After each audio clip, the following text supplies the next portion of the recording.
2014లో ప్రధానిగా బాధ్యతలు చేపట్టిన నుంచి నరేంద్ర మోడీ విదేశాంగ విధానానికి ఒక కొత్త ఊపు తీసుకొచ్చారు. ప్రపంచంలోని ప్రధాన దేశాలతో సంబంధాల బలోపేతానికి విదేశీ పర్యటనలను కీలక సాధనంగా ఉపయోగించారు.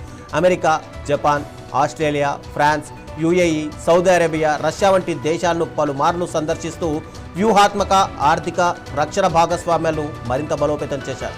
అధికారిక లెక్కల ప్రకారం 2014 నుంచి ఇప్పటి వరకు ప్రధాని మోడీ 90కి పైగా విదేశీ పర్యటనలు నిర్వహించి 75కు పైగా దేశాలను సందర్శించారు.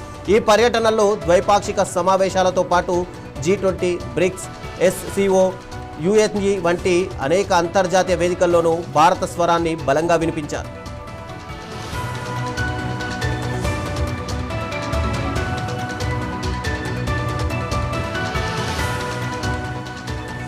ప్రధాని మోదీ విదేశీ పర్యటనలు కేవలం మర్యాదపూర్వక సమావేశాలకే పరిమితం కాదు.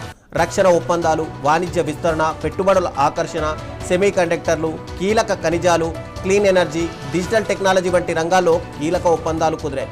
అలాగే ప్రవాస భారతీయులతో ప్రత్యక్షంగా సమావేశమై భారత ప్రతిష్టను అంతర్జాతీయ స్థాయిలో మరింత పెంచారు.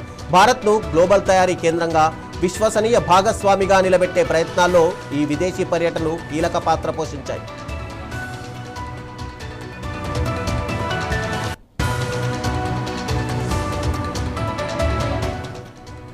మోదీ విదేశీ పర్యటనలకు ఒకవైపు ప్రశంసలు లభిస్తుంటే మరోవైపు విమర్శలు కూడా ఎదురవుతుంటాయి.